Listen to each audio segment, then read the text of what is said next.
चलिए फिर से शुरू करते हैं। तो यहां पर हमको क्या फाइंड करना है, रेशियो।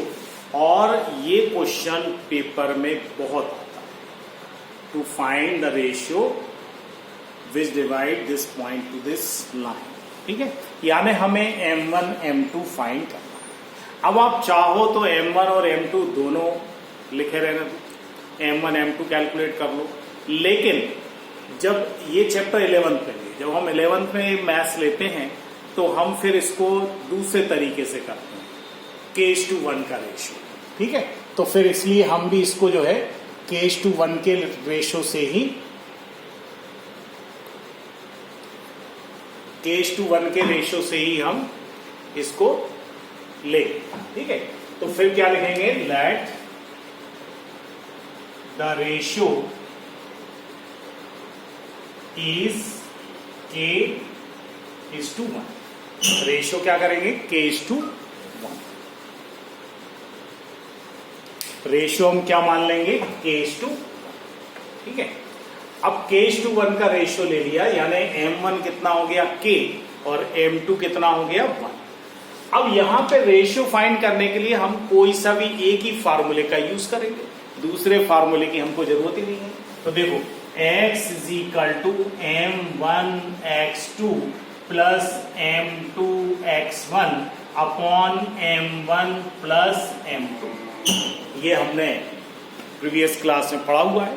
ठीक, तो यहां पे x की वैल्यू क्या है, -1। M1 क्या है, K, इसको क्या मान लिया K, इसको क्या मान लिया 1, तो ये क्या हो गया K। x2 कितना है, हमेशा दूर का मल्टीप्लाई 6 प्लस M2 कितना है 1, इसका दूर का multiply -3 upon M1 plus M2 यानी K+1। क्योंकि M1 कितना है, M1 है K और M2 कितना है 1, तो K+1। अब K+1 को इधर ले आएंगे तो माइनस का मल्टीप्लाई K में होगा, तो -K, minus minus plus minus -1, ये हो जाएगा 6K, ये हो जाएगा माइनस का 3। K वाले उधर ले जाएंगे, ये हो जाएगा 6K प्लस K, ये हो जाएगा -1 प्लस 3, तो ये हो जाएगा 7K = 2, तो K = 2:7। तो क्या रेशियो आ गया, K = 2:7, यानी M1 upon M2 =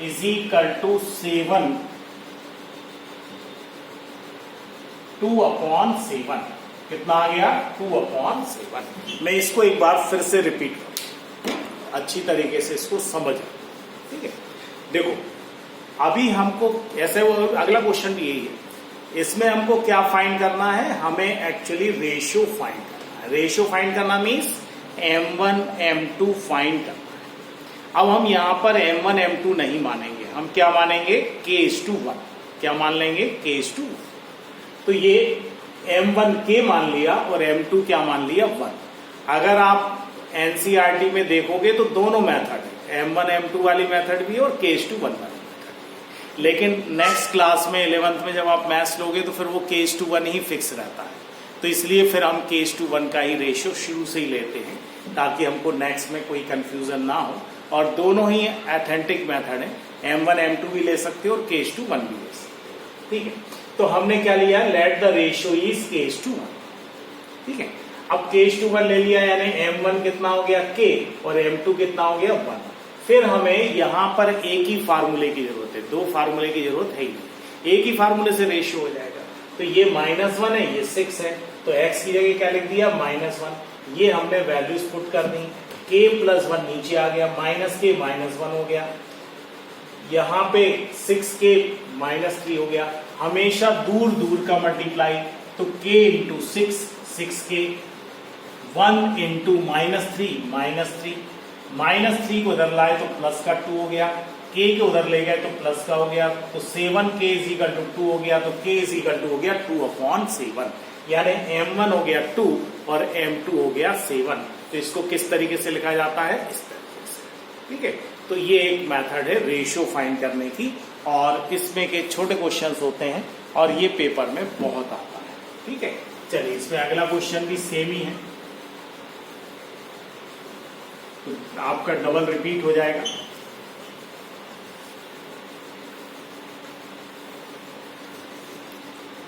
next question देखो, नेक्स्ट क्वेश्चन में फाइंड द रेशियो, अगेन हमें रेशियो फाइंड करना है। ए बी एक लाइन, अगेन हमें एक रेशियो फाइंड करना है। ए बी एक लाइन, ए बी एक लाइन है। ए के कोऑर्डिनेट्स क्या हैं? ए के कोऑर्डिनेट्स हैं 1 - 5 -4 5 -4 5 1 -5। ए के कोऑर्डिनेट कितने हैं? ए के कोऑर्डिनेट है 1 - 5, तो ए के कोऑर्डिनेट लिख दिए 1 - 5। बी के कोऑर्डिनेट कितने हैं? -4 5। लेकिन जो पी पॉइंट है उसके कोऑर्डिनेट गिवन नहीं है, तो यहां पे इस चीज को समझिए। क्या कह रहे हैं वो? Find the ratio in which the line segment A is equal to this, B is equal to this, divided by the x axis, divided by the x axis. यानी पी पॉइंट कहां लाई कर रहा है? P point लाई कर रहा है x axis. P point कहां lie कर रहा है? एक्स एक्सिस पे। तो मैंने आपको कल भी सिखाया था और अभी भी सिखाया था कि एक्स एक्सिस पे कोऑर्डिनेट्स क्या होते हैं? X and 0। एक्स एक्सिस पे कोऑर्डिनेट क्या होते हैं? X and 0। एक्स एक्सिस पे हमेशा कोऑर्डिनेट क्या होते हैं? X and 0। और वाई पे क्या होंगे? 0 एंड वाई, 0 एंड वाई। तो यहां पे अब दो क्वेश्चन, पहला कि पहले तो आप रेशियो फाइंड करो, दूसरा find the value of x. यानी यहां पर हम 2 बार फार्मूला लगाएंगे। अब आप बताओ कौन सा फार्मूला रहेगा रेशियो के लिए, एक्स वाला कि वाई वाला? देखो, ये हो गया M1, ये हो गया M2, और हमने क्या लिखा? Let the ratios are K:1। तो M1 हो गया K और M2 हो गया 1, और ये हमारा ब्रिज बन गया। बताओ X का फार्मूला लगाएंगे कि Y का? देखो, अगर हम X का फार्मूला लगाएंगे तो 2 अननोन हो जाएंगे, एक हो जाएगा K और एक हो जाएगा X, इसलिए हम X का फार्मूला नहीं लगाएंगे। तो फिर हम कौन सा लगाएंगे? Y का। बस इतना ही हमें ध्यान रखना है। तो हम काय का फार्मूला लगाने वाले हैं? Y का। तो y is equal to M1 Y2 plus M2 Y1 upon M1 plus M2। ठीक है, अब y कितना है? 0, तो y हो गया 0। M1 कितना है? K। M1 Y2, तो K का मल्टीप्लाई काय में? 5 में, प्लस M2 Y1, 1 का मल्टीप्लाई काय में? -5 में। डिनोमिनेटर में M1 plus M2, that is what? K plus 1, K plus 1। और K प्लस 1 का इधर मल्टीप्लाई करेंगे तो K प्लस 1 का मल्टीप्लाई 0 में होगा, तो क्या हो जाएगा? 0। 5 का मल्टीप्लाई K में 5K, और -5 का 1 में -5, -5 को इधर उठा लाएंगे। 5 इज इक्वल टू 5K, तो K is equal to 5 upon 5, that is 1 upon 1। तो एक आंसर क्या लिखेंगे अपन? M1 upon M2 is equal to 1:1। M1 upon M2 कितना हो गया? 1:1। It means what? It means P is the mid point of AB। P is the mid point of AB। अब हमें X की वैल्यू भी फाइंड करना। अब X की वैल्यू कैसे फाइंड करेंगे? तो मिड पॉइंट का ही फार्मूला लगा दो, और अगर सपोज मिड पॉइंट नहीं आता तो हम X वाला फार्मूला लगाते हैं। X is equal to X M1 X2 plus M2 X1 upon M1 plus M2 वाला फार्मूला लगा देते। लेकिन यहां पे तो मिड पॉइंट आ गया, तो सीधे सीधे लिख देंगे P is the mid point of AB, therefore x is equal to x1 plus x2 upon 2, that is 1 minus 4 upon 2, that is minus 3 upon 2. तो p के कोऑर्डिनेट्स कितने हो गए? Minus 3 upon 2 and 0. ये हमारा सेकेंड आंसर, ये हमारा second, ये हमारा फर्स्ट आंसर आ गया जो हमने रेशियो फाइंड किया. अगर रेशियो 1:1 नहीं होते, मिड पॉइंट नहीं होता, तो हम फिर से बड़ा वाला सेक्शन का फार्मूला लगा लेते, लेकिन यहां पर मिड पॉइंट आ गया तो हमने मिड पॉइंट का फार्मूला लगा दिया. तो इन जनरल जब भी x एक्सिस या y एक्सिस वाला क्वेश्चन आता है तो हमेशा कोऑर्डिनेट भी बाद में पूछते हैं. मतलब आपको फार्मूले 2 बार लगाना ही लगाना है. एक बार ये फार्मूला लगाएगा और एक बार 2, मतलब x में भी फार्मूला लगेगा और y. ठीक है, तो ये हो गया हमारा question number 5. Question number 5 screenshot लेके आप इसको नोट कर सकते.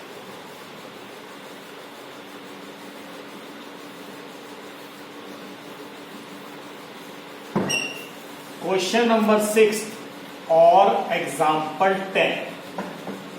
क्वेश्चन नंबर 6 और एग्जाम्पल 10 दोनों बिल्कुल सेम. तो क्वेश्चन नंबर 6 में क्या कह रहे हैं वो? If this are the vertices of a parallelogram. तो क्वेश्चन नंबर 6 को बहुत ध्यान से देखो, ये भी पेपर में बहुत आता है. तो एक पैरेललोग्राम बना लेते हैं हम, ए बी सी डी. ए के कोऑर्डिनेट लिखते हैं. ए के कोऑर्डिनेट है 1 2 4 y,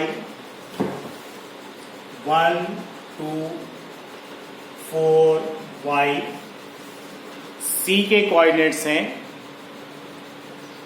x6 3 5, x6 3 5. अब हमें फाइंड क्या करना है? हमें फाइंड करना है x और y की वैल्यू.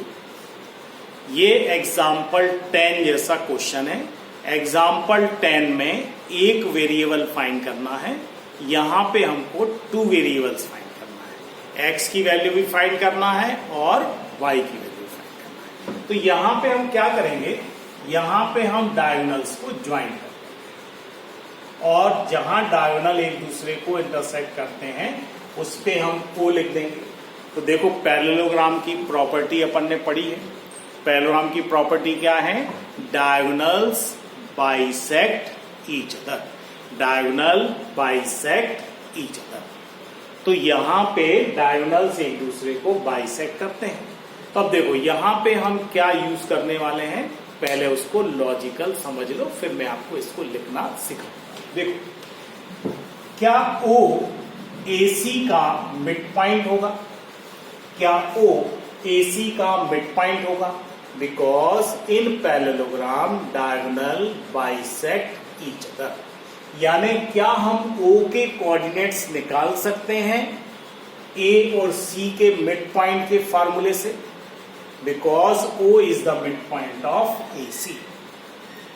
तो हमारे पास 2 कोऑर्डिनेट आ गए. देखो मैं ओरली करके बताता हूं. 1 plus x upon 2, 2 plus 6 upon 2, that is 8 upon 2, that is 4. तो क्या O के कोऑर्डिनेट आ गए? कब? जब AC का मिड पॉइंट लिया. सेम, क्या O BD का मिड पॉइंट होगा? Because in parallelogram diagonal bisect each other. तो अगेन हम O के कोऑर्डिनेट निकालेंगे B और D में मिड पॉइंट का यूज करके. यानी अब हमारे पास O के 2 अलग अलग कोऑर्डिनेट्स आ गए. एक AC का मिड पॉइंट से, एक BD का मिड पॉइंट से. लेकिन क्या O एक अकेला पॉइंट है? तो एक पॉइंट के 2 डिफरेंट कोऑर्डिनेट्स हो ही नहीं सकते. तो हम क्या करेंगे? उसको कंपेयर. उसको क्या करेंगे? कंपेयर. और हिट एंड ट्रायल मेथड से हम x और y फाइंड. अब देखो मैं लिखता जा रहा हूं, आप उसको बहुत अच्छी तरीके से समझ. देखो कैसे लिखेंगे?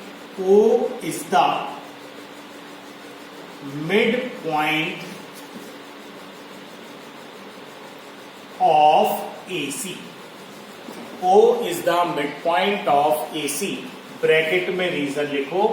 इन parallelogram diagonals bisect each other. In parallelogram diagonal bisect each other. देखो बेटा एग्जाम्पल 10 के चक्कर में नहीं पढ़ना. एग्जाम्पल 10 में बहुत कम लिखा है, बहुत शॉर्ट में लिखा है, लेकिन आपको पूरे 3 मार्क्स में आता है क्वेश्चन. अगर आपको पूरे नंबर 3 मार्क्स चाहिए हैं तो आपको पूरा पूरा लिखना पड़ेगा. तो इसको अच्छी तरीके से उतार के मेरे को चेक कराना. O is the mid point of AC. अब O के कोऑर्डिनेट्स हमने क्या लिख दिए? X and Y.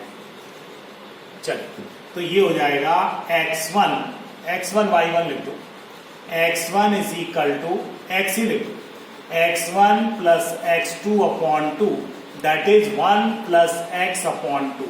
1 plus x upon, बल्कि x यहां लिखो ही नहीं तो आपको कंफ्यूजन होगा. ठीक है, चलो इसके आगे एक लाइन होगा. So the coordinates of O are x1 plus x2 upon 2. x1 कितना है? 1 प्लस x अपॉन 2. बस, इससे आगे नहीं. y1 plus y2 upon 2 that is 2 plus 6 upon 2. 2 plus 6 upon 2 8 upon 2 that is 4. That is what? 4. तो coordinates हो गए 1 plus x upon 2 and 4. ये हमारा एक हिस्सा हो गया, ये हमारा एक पार्ट आ गया. ठीक है, यहां तक हम इसको लिख दें. अब हम यही का यही सेम रिपीट करते हो. इतना ही आप लोग पहले नोट कर लेना, क्योंकि मेरे को मिटाना पड़ेगा. ठीक है, तो मैं फिर से अब मिटा के दोबारा लिखूंगा. देखो, AC की जगह मैं लिखूंगा अब BD. AC के क्या हो जाएगा? BD. O is the midpoint of BD. In parallelogram diagonals bisect each other. So the coordinate of O is, फिर से सेम फार्मूला. अब हम BD के साथ ले लेंगे. 4 plus 3 plus 4 upon 2 that is 7 upon 2. y plus 5 upon 2. y plus 5 upon 2. So the coordinates are 7 upon 2 and 5 plus y upon 2. ये हमारे सेकेंड कोऑर्डिनेट आ गए. पहले हमने AC का मिड पॉइंट O के कोऑर्डिनेट निकाले, फिर हमने BD के मिड पॉइंट O के कोऑर्डिनेट निकाले. लेकिन क्या एक ही पॉइंट के दो डिफरेंट कोऑर्डिनेट हो सकते हैं क्या? इसका भी स्क्रीनशॉट लेना और फिर इसको नोट कर लेना. फिर से मेरे को मिटाना है, तो देखो आप, फिर से मिटा के मैं क्या लिखने वाला हूं. अब मैं पूरा ही मिटा देता हूं. अब इसके बाद क्या लिखना है? इसके बाद लिखना है coordinate of mid point of AC is equal to coordinate of mid point of BD. यानी AC का मिड पॉइंट और BD का मिड पॉइंट दोनों सेम होंगे. तो AC का मिड पॉइंट हमने क्या फाइंड किया था? AC का मिड पॉइंट था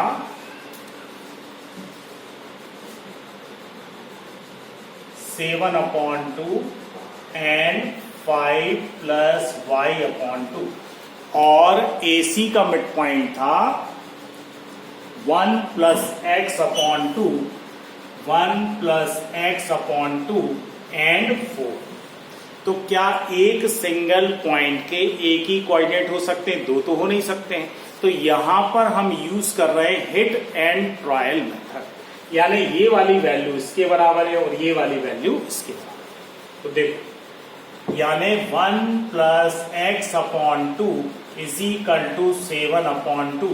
2 से 2 कैंसिल, तो 1 plus x is equal to 7, 7 minus 1 तो x इज इक्वल टू 6। एक आंसर आ गया, x इज इक्वल टू 6, यानी x की वैल्यू कितनी है 6। अब y को कंपेयर करेंगे, 4 is equal to 5 plus y upon 2, 2 को इधर ले आओ, 8 is equal to 5 plus y, तो y इज इक्वल टू हो गया 8 माइनस 5, तो y इज इक्वल टू हो गया 3। x इज इक्वल टू हो गया 6, तो y इज इक्वल टू हो गया 3। ठीक है, तो ऐसे हम इसको फाइंड करते हैं। एग्जाम्पल 10 में बहुत ही छोटा लिखा है, उन्होंने मिड पॉइंट भी नहीं फाइंड किए हैं और डायरेक्ट उन्होंने फाइंड करके यहां से शुरू, एक्चुअली यहां से एग्जाम्पल 10 शुरू किया, यहां से एग्जाम्पल 10, और जो मैंने प्रीवियस में लिखा है, जो प्रीवियस उसमें मिटा दिया जो मैंने लिखा था, वो उन्होंने कहीं पर भी नहीं लिखा है। तो अगर आप ये अकेला लिखोगे तो 3 मार्क्स आपको मिलने वाले नहीं है। तो जो पहले लिखा है अपन ने वो अपन को लिखना पड़ेगा। तो आप 3 बार स्क्रीनशॉट लेके और आप इसको पूरा नोट कर देख लो अच्छी तरह।